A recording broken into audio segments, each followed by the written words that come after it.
Bueno, hoy vamos a sumergirnos de lleno en un texto que es, literalmente, un pilar del pensamiento occidental.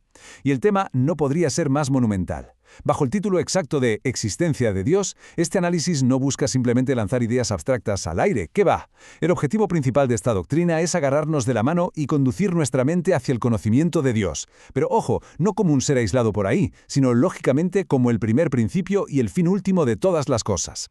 Es una empresa intelectual gigantesca. Vamos, un rompecabezas donde cada pieza encaja con una precisión matemática asombrosa, estableciendo unos cimientos racionales de hierro. Para entender la magnitud de todo este tinglado, primero hay que mirar el mapa, la estructura general del tratado. El estudio se divide en tres grandes bloques. Primero, la esencia divina. Segundo, la Trinidad y la distinción de personas. Y tercero, cómo proceden las criaturas a partir de él. Hasta aquí todo muy ordenado, ¿verdad? Pero claro, antes de ponernos a caminar por esos senderos teológicos tan profundos, el texto nos planta cara con tres problemas iniciales que no podemos esquivar. Básicamente nos pregunta, ¿la existencia en sí misma es evidente? ¿Se puede demostrar racionalmente? Y la pregunta del millón, ¿existe de verdad? Y para poner el dedo en la llaga con esa primera gran duda, nos lanzan una cita bíblica famosísima del Salmo 52. Dice el necio en su interior, Dios no existe. Y esto genera una paradoja tremenda, un auténtico cortocircuito lógico. Porque pensemos por un momento, si el conocimiento de un creador supremo fuera algo tan universalmente obvio, tan innegable, ¿cómo es posible que el intelecto humano pueda llegar a dudar de ello genuinamente? Si alguien puede pensar para sus adentros que Dios no existe, entonces está claro que no podemos dar su existencia por sentada así como así. Exige que nos arremanguemos y hagamos una investigación racional muy pero que muy seria. Entonces, para deshacer este nulo sobre lo que es obvio y lo que no lo es, nos presentan una distinción filosófica que es, francamente, brillante. Nos hablan de dos tipos de evidencia. Por un lado, tenemos algo que es evidente en sí mismo. Esto pasa cuando el predicado ya está incluido en el propio concepto del sujeto. Es como decir, un triángulo tiene tres lados, no hay vuelta de hoja. Pero, y aquí viene la genialidad de la obra, algo puede ser evidente en sí mismo, pero no ser evidente para nosotros. ¿Por qué? Pues porque a veces nuestra mente tiene límites y no es capaz de comprender la naturaleza íntima de ese sujeto, y esta limitación es justo lo que explica la gran paradoja de la proposición Dios existe. A nivel puramente ontológico, esta frase es evidente en sí misma. Totalmente, porque en la divinidad el sujeto y el predicado son exactamente la misma cosa. Él es su propio ser, así que la existencia viene de ser y en su esencia. Pero claro, aquí chocamos con nuestra propia limitación humana. Como nuestra mente no da para abarcar la inmensidad de esa esencia, para nosotros esa proposición no es evidente a primera vista. Se nos escapa por completo, así que necesitamos buscar otra ruta, otro camino lógico para poder confirmarla. Ahora hagamos una pequeña pausa porque el texto nos da un matiz importante. Sí, es cierto que tenemos un conocimiento natural de Dios, pero es algo confuso, como una imagen borrosa. Es ese deseo innato que tenemos todos por la felicidad, una felicidad que en el fondo nos empuja hacia un ser supremo. Pero cuidado, porque el autor es súper estricto aquí y lanza una crítica fulminante a los argumentos ontológicos que intentan hacer trampa. Nos advierte que no podemos deducir que Dios existe en la realidad solo por entender lo que significa su nombre en nuestra cabeza. Hacer eso es dar un salto totalmente indebido e inválido del orden ideal de nuestros pensamientos al orden real. No se puede pasar de la idea a la realidad así por las buenas. Vale, entonces, si no es evidente de buenas a primeras y no podemos simplemente deducirlo pensando en la palabra, ¿cómo narices demostramos racionalmente esta existencia? Pues aquí entra en juego un giro metodológico que lo cambia todo. Existen dos formas de demostrar algo. Una es ir de la causa al efecto, lo que se llama la demostración propter quid. Pero como no conocemos la causa divina en sí misma, esa puerta está cerrada con llave. Así que tenemos que usar la otra vía obligatoriamente, la demostración quia, que va de los efectos hacia atrás. La regla es simple. Si vemos un efecto clarísimo en el mundo, podemos usarlo para rastrear y demostrar que su causa originaria tiene que existir por fuerza.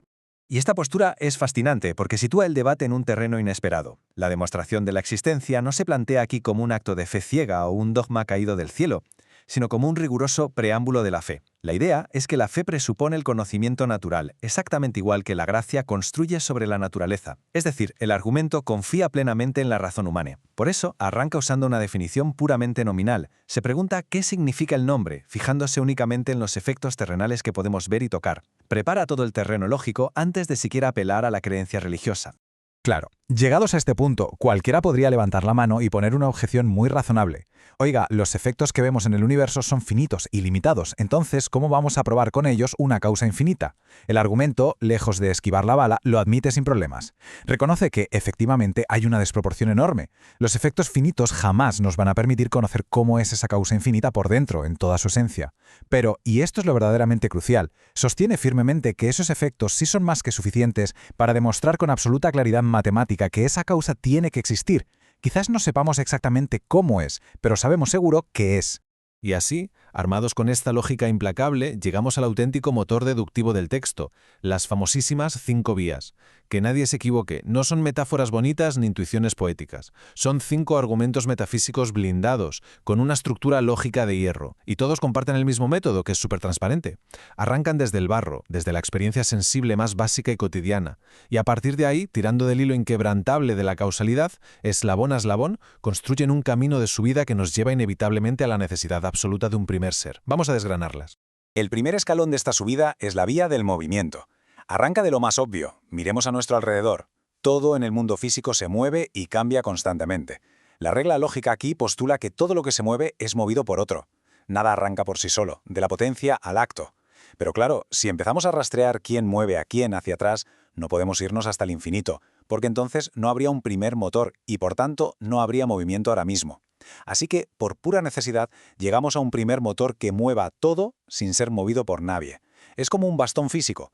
Por sí solo no hace absolutamente nada, solo se mueve y golpea si hay una mano detrás que lo guía. Saltamos al segundo escalón, que va muy de la mano del anterior, pero centrado en lo que llamamos la causa eficiente. Vemos que en la naturaleza hay un orden perfecto de causas y efectos, y el razonamiento aquí es aplastante. Nada en todo el universo puede ser la causa eficiente de sí mismo.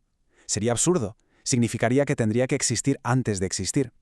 Como las causas intermediarias no pueden salir de la nada por arte de magia, el simple hecho de que el universo exista exige dictatorialmente la presencia de una causa eficiente primera. Alguien o algo que haya iniciado todo esto y que actualmente mantenga el sistema funcionando.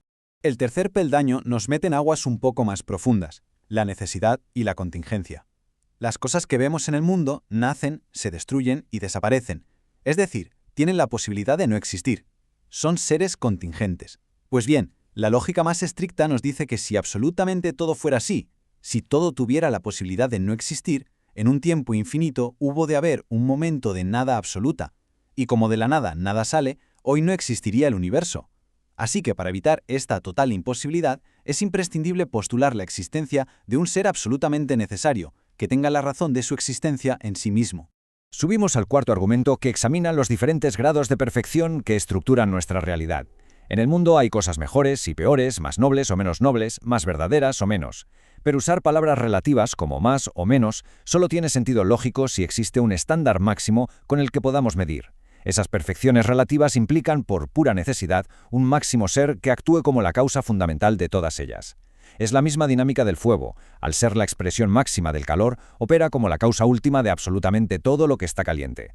Y coronamos la cima con la quinta vía, que se maravilla ante el misterioso orden de la naturaleza, la finalidad. Hay infinidad de seres vivos o cuerpos naturales que carecen de conocimiento racional y, sin embargo, actúan de forma predecible y constante para lograr un fin. Como no saben lo que hacen, esto no se puede atribuir al mero azar. Prueba ineludiblemente que hay un ser inteligente supremo que los dirige hacia sus metas. Es el ejemplo perfecto de una flecha. Aunque no tiene cerebro propio, alcanza su objetivo a la perfección porque está siendo dirigida por la mente de un arquero.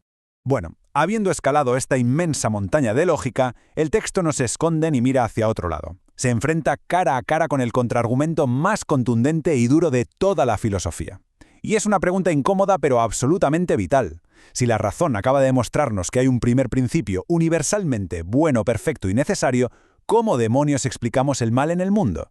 ¿Cómo puede coexistir lógicamente todo ese dolor, todo el mal moral y natural, con una entidad que se define por su infinita bondad y poder absoluto? Para resolver esta tremenda tensión intelectual, el argumento saca artillería pesada y recurre a la brillante defensa de San Austin en su Enchiridion. La clave maestra aquí es el concepto de permisión. Se sostiene que un ser verdaderamente todopoderoso y perfectamente bueno jamás crearía el mal directamente. No obstante, permite su existencia por una única razón: posee un poder tan infinito, tan incomprensible para nuestra inteligencia, que es capaz de sacar de ese mal un bien muchísimo mayor. Desde esta óptica, el mal no refuta nuestra estructura lógica, sino que queda sometido a un misterioso plan superior de bondad. Recapitulando todo este viaje deductivo monumental, hay una idea central que debe quedarnos grabada: la tremenda insuficiencia de nuestro mundo observable. El texto concluye dejándonos claro que absolutamente todo lo que cambia, todo lo que puede mejorar o empeorar, incluyéndonos a nosotros, con nuestra naturaleza frágil, nuestra razón y voluntad, no puede sostenerse ni justificarse por sí mismo. Toda esta inmensa cadena de realidad material y psicológica tiene que reducirse y finalmente anclarse en un primer principio inmutable y necesario. Sin esa roca firme en la base, todo se desmorona. Y es justo en este vértice donde la lógica fría y estricta le da la mano al dominio de la teología. Es fascinante observar este cruce de caminos. El filósofo, usando exclusivamente sus herramientas racionales y el método deductivo, llega a la conclusión irrefutable de que existe un primer ser o una causa primera. Punto. Pero es la figura del creyente quien coge esa pura necesidad abstracta y da el paso definitivo, diciendo: este es el Dios personal y salvador revelado en las Escrituras. Es el instante preciso donde la razón agota su combustible natural y le cede el testigo por completo a la revelación. Y para cerrar este recorrido nos topamos con una paradoja verdaderamente aleccionadora.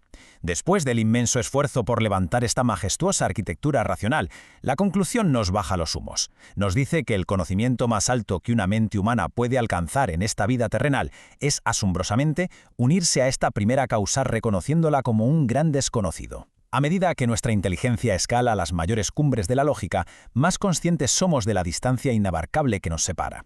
Irónicamente, la verdadera cima del conocimiento humano consiste en descubrir con total claridad la inmensidad de aquello que jamás podremos llegar a comprender por completo. Y eso, sin duda, es algo en lo que merece la pena pensar.